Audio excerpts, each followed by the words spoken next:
Hey there, Jeff Manchester, Manchester Music. Welcome. In this video, I'm going to talk about a tool that I have been asked to talk about for a long time. It's the Fabfilter Pro Q3. We're the third generation of this tool. It's one that I see pretty much everywhere. If I'm in the West, if I'm in Japan, post, music studio, doesn't matter. This thing always pops up on the screen. People love it.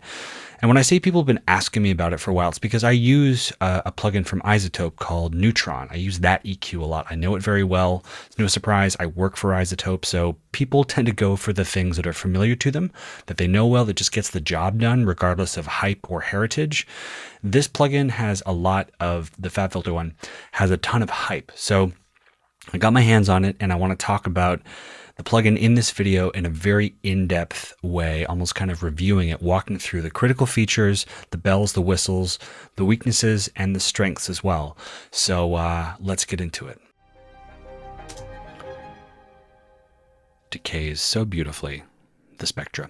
Now, this is the Fabfilter Pro Q3. The first thing you should know about this is it is resizable. It's one of the things people absolutely love about this plugin is the resizability. It's not resizable completely in that you can, shrink it down to the size of the logo here. The smallest it gets is mini, and that's pretty small. And the biggest it gets is, the second biggest is extra large, and the largest is full screen. I just click that little button there to make it the entire canvas of my monitor. Okay. It's resizable with a caveat though, because if you're in Logic, you're dealing with AU, audio units, as the plugin format. If you're in VST3, you can drag, and that'll kind of bring it bigger and smaller. If you're in AU, you have to go by this little menu here. So for the Cubase users out there, for the Ableton users, you guys can just drag this and bring it as big or small as you need it to be. So that's one of the things people love about this guy. Resizable, elegant interface here. Let's talk about the interface. Let's talk about how we actually add nodes to the frequency scale. The way that it works is you can either click on the line and drag up to add them. You can double click to add them like that. And it just becomes really easy and fluid, especially when you're dealing with spectra and you see something and you want to take care of it. So let's do that now. So I want to add a node maybe right here. A double click and there's the node. You could hit Command and fine tune the Q. So that's super helpful. So you just click and add. You don't click and then a node happens. I'm clicking right now. You can't see it. You have to click and drag, which makes sense, right? Because when you're actioning stuff in an EQ, you're often, clicking and dragging because you know right away, I want to boost, I want to cut, I want to whatever. So that's how that works. And you can kind of cancel things out by dragging, making a selection and hitting X, or you can just, make a bunch of selections here. Let me just do that one more time. And then you can go, what I do is I'll often skip out of the default and skip back to it, and it zeroes everything out. The other thing that I think is important, kind of a minor feature of the Fabfilter Pro Q3, is that the node addition is context specific. What I mean by this is, depending on where you click in this area, you will add a different kind of filter shape. And this is cool because this saves you time. If you're doing work from, let's say, 50 to 10,000 hertz, there's a good chance you're going to be just kind of doing bell stuff, dipping, boosting, cutting, going surgical here with the Q, that sort of thing. But if you're hanging out in this region, there's a good chance you're going to be high passing. So watch what happens when I click all the way over here on the left of the screen and start to drag. It turns it into a low shelf right away. And that's kind of cool. If I click and drag here, look at the heads up display that we're going to see in a moment. If I click, let me just zero it out first. If I click and drag here in the middle of the screen, we get a bell. There's a bell and there's a bell right there. This is because most people, when they're EQing, they're clearing mud from this region, from instruments that don't need to be muddy and don't need to have low end. So they're going to do a low shelf or a high pass move anyway. So why not just have this automatically, contextually show up as a shelf? Same thing is true on the top end. Most of the time people are going to be adding sparkle, so why not have a high shelf show up immediately? Or maybe they're kind of cutting out stuff so they can do that. But that's a nice way to save time and do context specific kind of note addition. And the same thing is true here in the middle. Most of the time we're boosting cutting, right? So we're going to do some bells. So that is helpful and a kind of handy feature that I don't know if is exclusive to the Fabfilter Pro Q3, but one that I wanted to call out. Now, Actually adding nodes, we see a couple of cool little things emerge. We see two HUDs. What are HUDs? I knew you'd ask that question. HUDs are heads-up displays, and we have two of them in Fabfilter. We have this smaller one, we'll call it a micro heads-up display, and we have this larger macro heads-up display. And this is a different kind of behavior for people doing parametric EQ work. Usually there's a line at the bottom of the screen with the filter shapes and Q and cutoff and frequency and all that stuff. Fabfilter, it's pretty clean. We're dealing with just a little heads-up display so that we have as uncluttered a kind of canvas as possible, and you're just dealing with little kind of widgets that control your nodes here, and as you click away, they kind of disappear and stuff. I'm going to turn off the help tooltips. I'll click here and just turn them off. With them on, they will obviously populate the right side of the screen when you hover over something important and tell you what it is that it does. Although I can't make it do it now. There we go. So just for the sake of this, we're going to turn this guy off. Click there. Boom. Now it's gone. Let's zero back. Let's talk about the HUDs. So we have a mini kind of HUD and a macro HUD, micro and macro HUD. So this is helpful because let's say you just want to make moves and changes from here and you don't want a lot of information on the bottom of the screen. When you add a node, the two of them show up, but I can click away and then that one disappears, and I just have this one to deal with. And from here, we can turn the node on and off, and this is a good way to audition some kind of cut. So let's just cancel out of this one. I'll click on this one. I'll click away so we don't see that macro HUD. And let's see what this sounds like in the context of the mix.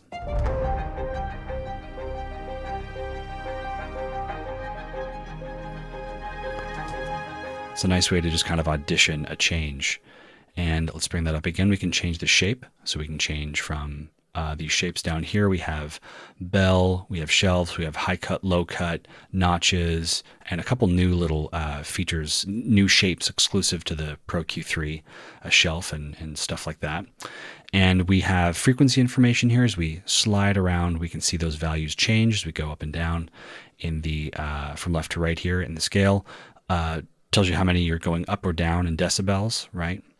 And we have the Q, which we can change with that kind of command thing that I showed you a minute ago. We can also solo to hear if there might be some kind of irregularity, some overabundance of energy or something, and use this node as a kind of flashlight. So I'll do that now. It's kind of nice that I can just drag around from the headphone icon.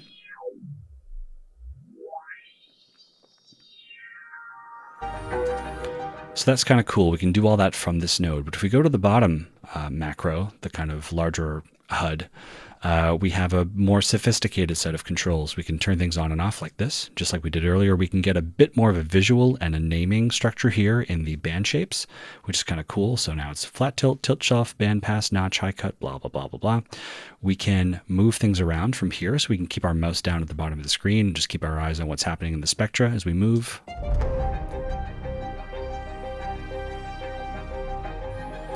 We can bring the gain up and down as well. And we can fix the Q, fine tune it, narrow it, etc. One of the things I like about the HUDs is if I go to a preset, for example, I just clicked and it just brings you to the drums because it's alphabetical. If we're doing work from the HUDs, the macro HUDs, you see this little icon here, 4?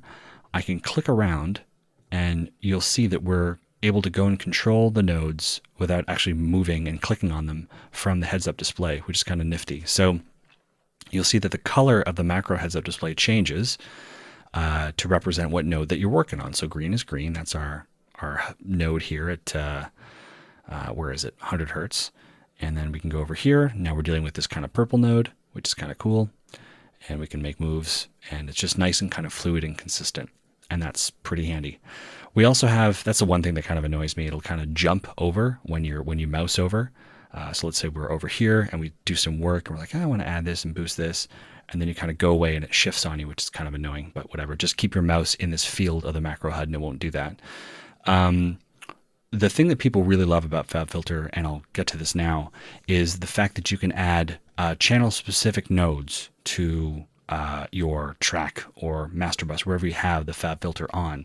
This means I can click here and designate the next node that I add as a node that affects the side channel, the mid channel, both the left and right channels, or just the right or just the left channel.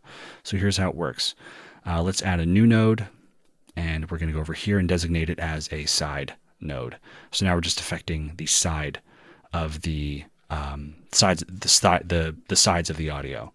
And we see the little S kind of thing emerge. We won't see an icon if it's stereo. It's just going to be yellow to say stereo. We can make it right channel, left channel, and people like to do this.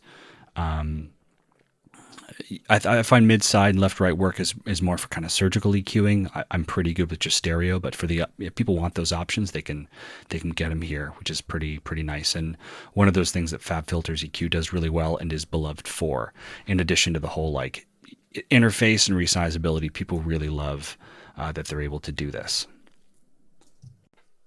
So let's now talk about we talked about what's inside, right, of this display. Let's talk about what's on the border, all these controls, and they're pretty advanced. So one of the cool things, starting from the bottom left, we'll work our way to the right, is that we have this piano roll. And this shows us where the nodes fall in relation to an 88 key grand piano. And this is kind of cool. If you're doing kind of specific tuning stuff, you want to bring out just the part of the kick drum that's in key with the overall song. You want to kind of bring that out or boost it.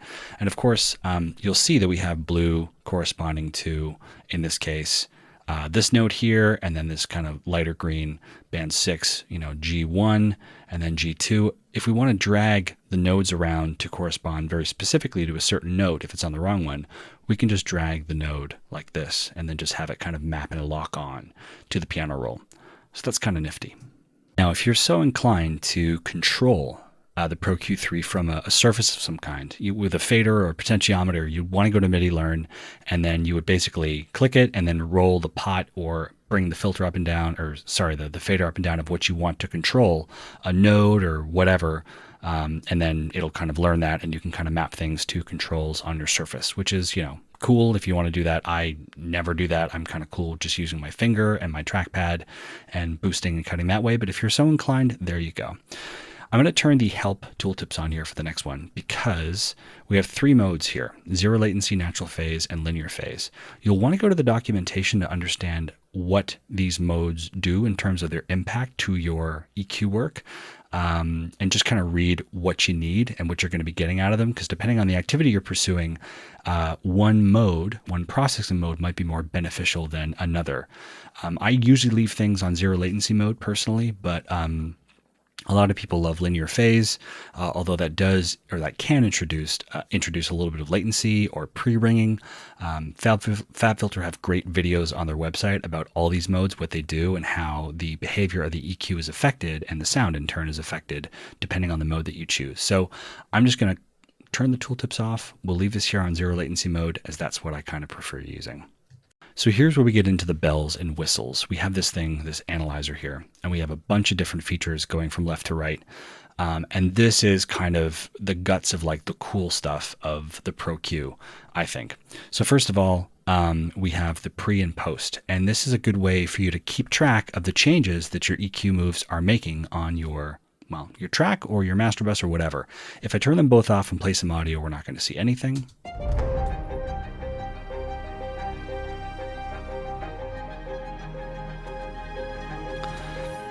If I turn the pre on, we're going to see the EQ before, or the spectra before any EQ moves are done.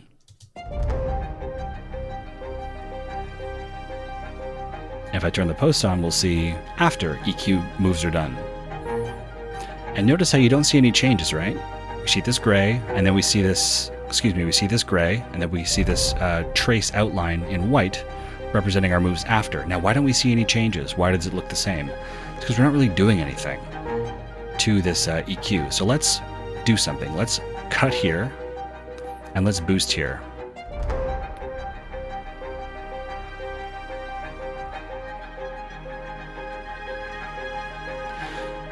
So now that we have our pre and post on, here's the EQ spectra before we made any moves, and here's after. So you'll notice here that trace is lower because we've attenuated signal to, I'd say, around 3 dB or so, 2.5 dB in the low end. And the trace here is higher than the gray trace because we've boosted the signal. If you just want to see it without the context of the pre, you can do that, or you can turn it on. And this is just a really nice way to keep track of the effect that your boosting and cutting, your gain changes are imparting on your spectra, so you can see what's going on. And maybe you need to narrow the cue a little bit, get more focused because surrounding frequencies are being affected by your moves, you know, et cetera, et cetera. So that's what those mean. That's what those do. You'll notice that when I started this, we had external spectrum on. And that's because we can take a look at something else, spectra of some other aspect of the mix, wherever you happen to have a Pro Q, and you can take a look at what its frequency profile is in relation to the one that you're working on. And this is kind of an interesting crosstalk between plugins that's really cool. So let's say, for example, I have a Fabfilter Pro Q3 on my piano melody right now, which is up here, right there. So we see it sitting there. So I can see what the frequency of the piano is in relation to the overall stereo out. So, you know, that's kind of interesting, right? I can turn it off or turn it on. I can see the violin as well. So that's just the violin. Or we can turn off, or we can sidechain something in and do that. But this way, we can kind of get a glance at the frequency profile of different aspects, or we can turn it off. So in the Pro Q3, Fabfilter have stepped it up even more to show you a phenomenon called masking. And this is when two things are kind of getting in the way of each other, and they're appearing together in the same place, let's say both at 500 hertz, maybe the left hand of a piano and, I don't know, a bass guitar. When those two things collide, usually one of them is going to be less audible. It's going to be masked by the other. It's like two people standing for a photograph. If one person's in front of the other, you can't really see them. So you have to move them out of the way of each other so they can both be kind of in the frame. The same thing can be true sometimes of EQing. Two things get in the way. We can't really perceive one better than the other. But masking is not a perfect science, and it's not always a bad thing. But if it is happening, you might want to know that it's happening. And to see if it's happening, you go to this analyzer and you click over here. And remember, we loaded in all these other EQ spectra from the violin, the sustained strings, and the piano melody. There's no frozen highs at this moment in the song, so we don't see much. But now we're going to see in red a little trace showing us where some masking could be occurring. And this works a little bit better if, let's say, actually I'm going to go back to my thing. I'll zero this out. This works better if you're doing like a one-to-one thing. So let's say I want to see what's happening on the piano melody here and the violin. So we'll go to the piano melody, go to the Pro Q3, go down here, go to the violin, and we'll turn this guy on. And when I turn it on, we see where some masking could be occurring between the piano and the violin, the piano and the mid strings, or the overall kind of stereo out. So this can be handy. So you might say, you know what, I'm seeing some masking here happening at around 600 hertz. So maybe I will get the piano out of the way of the violin and just make a cut there. So that's kind of what that is for. Now, the one thing I wish we could do in Fabfilter that we can do in Neutron is, let's say that I wanted to make that EQ change to the violin without having to go to the violin track. I want to stay on my piano melody track. I don't want to click over here, open this Fabfilter Pro Q3, and then make that move there. The nice thing about Neutron is you can actually do that because you can talk to the other plugin and be on the other plugin while you're in this one. So it's kind of one of those things kind of annoying. Let's say that I don't want my piano to go down. I want my piano to be full force. I want the violin to go down and kind of sacrifice some of its energy. You got to go to the violin, open it up, and then go here, and then take a look what's happening on the piano, and then, you know, cut it if you need to cut it. So that's kind of one minor annoying thing, but hey, at least we can visualize masking, and that's cool and kind of new in the Pro Q3. Let's keep moving here to other features that are interesting. Down here, we'll go back to our stereo out. I'll click here. Now, let's look at possibly one of the most popular features, which is the spectrum grab, which is this little arrow here. So I'll leave it off. Unsolo melody. I'll go here, click it, So now what happens is when I hover my mouse from within this spectra, the pre and post spectra, it'll turn purple, and then it'll kind of freeze and slow down and lock itself, and we're going to see a number of areas in the EQ that maybe deserve our attention, maybe areas of sonic importance that we want to look at and go, okay, maybe we have a bit of a buildup of energy here. We have to kind of take care of things. So let's start the process. Again, go down here, click this, make sure it's on. We'll play some audio. I'll settle my mouse over the spectra and we'll see it kind of come to life.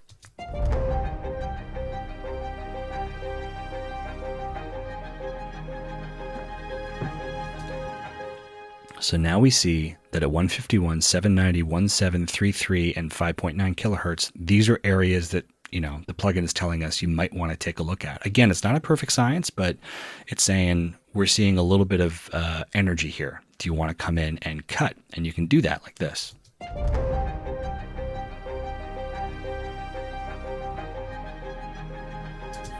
Okay, you can do it like that. If you want to have the spectrum grab kind of lock and stay in place while you make your moves, I'm going to just undo that. And let's go again to spectrum grab. All you do is you click and hold while it's kind of calibrating, and in purple, it'll turn blue and then just kind of lock itself down, and you can make your cuts that way. I'll show you how that works. So it's done its thing. I'm going to click and hold, and then it goes blue. And now I can bring this down and I don't lose my grab. Now bring this down, and there we go. So I did kind of lose it really quickly, and that's one kind of frustrating thing is if you click away, you lose the kind of permanent state of the spectrum grab.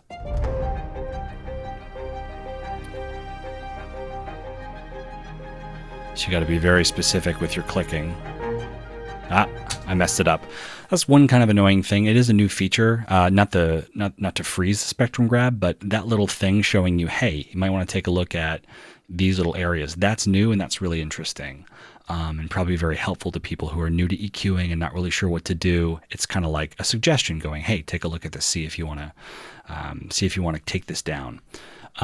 So we'll click out of that. We also have this snowflake, which, if clicked, will freeze the spectra so you can see things a little bit like spectrum grab. So we'll do that now. So now we see it kind of freeze and build up over time and slow down, and this can give us a nice kind of energy readout of what's happening. So that's kind of cool. Now, the other really cool feature, I'm just going to skip around now, is we have this EQ match. And this is really cool because what we can do is record the input of an external source, so something that you're side chaining, okay? And then you can learn that profile and then impose it and kind of match it with a combined curve onto what you're doing and then fine tune it. And this is something that's really good if you have a song that you love, maybe just the low end or the high end or something, and you want to kind of steal its profile and impose it onto yours and kind of blend it in. That's something that I think this plugin does very well. We're not really going to demonstrate it today, but I just want to call it out that it is here and it works very well. And it's one of the things people really love about this tool. So the other thing I want to call out is that we have our global bypass, which is right here. Toggles it on and off. I kind of wish that this button was a bit more obvious. It took me a little while to find it. Let's go to some kind of, let's see here. Let's go to some kind of, there we go. We'll go to this and we'll do some before and afters here.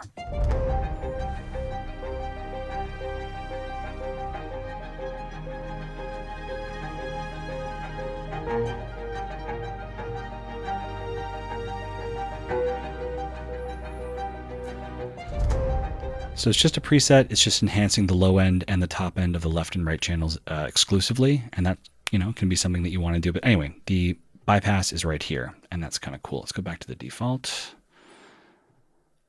Now, the next thing we have over here is some kind of channel operations. We have polarity invert. That's good for checking to make sure things are in phase. We have this auto gain feature, which is kind of cool. So if you're doing boosts or cuts, it will compensate for the gain lost as a result of those boosts and cuts and give you a kind of objective sense of, whether something sounds better just because it is louder or not. Fabfilter kind of admits that it's not a perfect science. They're making a guess estimate of what the loudness compensation would be. but it's one of those things that doesn't exist in a lot of other plugins, and something that might be valuable to you to keep your kind of sanity in check if you're boosting stuff to go, okay, did I make that better, or do I just think it's better because it's louder? So that's kind of cool. The other thing that's really nice is that we can bring in the output meters or hide them like this. So that's kind of nice.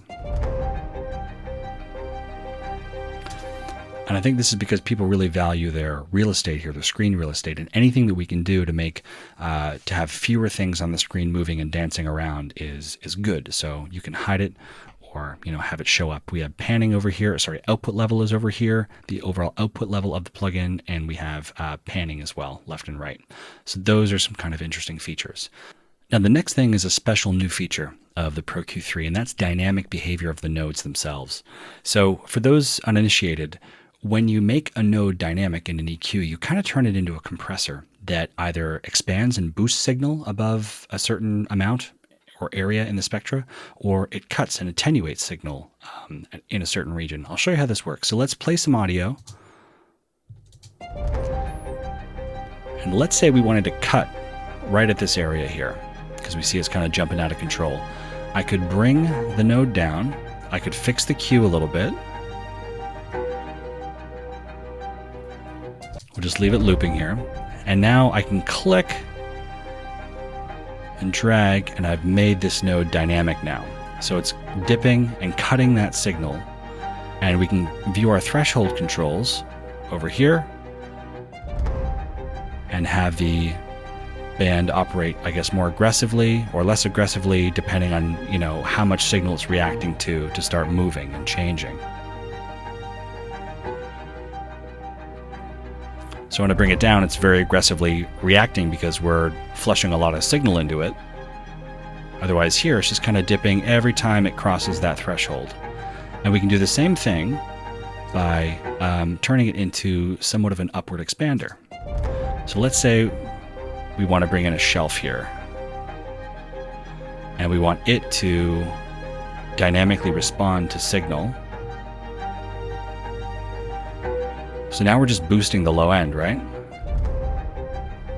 I mean, we're kind of getting out of control, but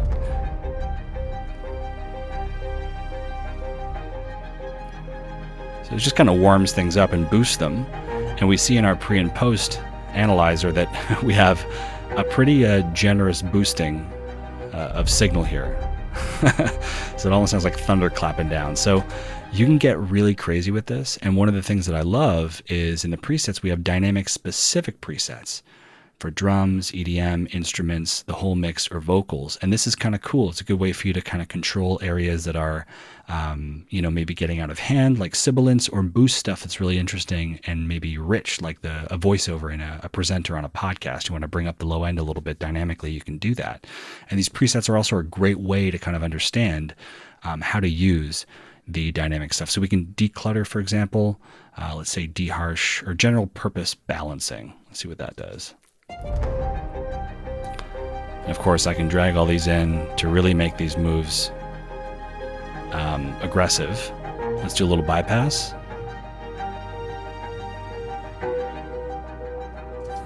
I mean, I think it sounds better before, but we're just having fun and playing around. So I think that covers, most of the features in this tool in a very in-depth way. We can go back and forth with our moves. You can, instead of saving presets, you can just see what it sounded like before you made some changes. You can copy settings. You can A/B here to the default setting, which is really handy. This will always default. I didn't realize that actually. Wow, that's really cool. So instead of having to go and switch out, it kind of defaults it by clicking here. That's kind of handy. All right, I think we should wrap it up there. And there you have it. Did you make it to the end? What did you think? Comments, questions? Do you own this plugin? Do you love it? Do you wish it could do something a little bit better? Do you have a couple different EQs that you use? I'd love to hear about it. This is kind of my first, entry point into this product. And if there's some Fabfilter kind of pros out there that have some suggestions for me or things that I maybe don't know about after watching this and need to know about, let me know in the comments. Anyway, thanks. Take care.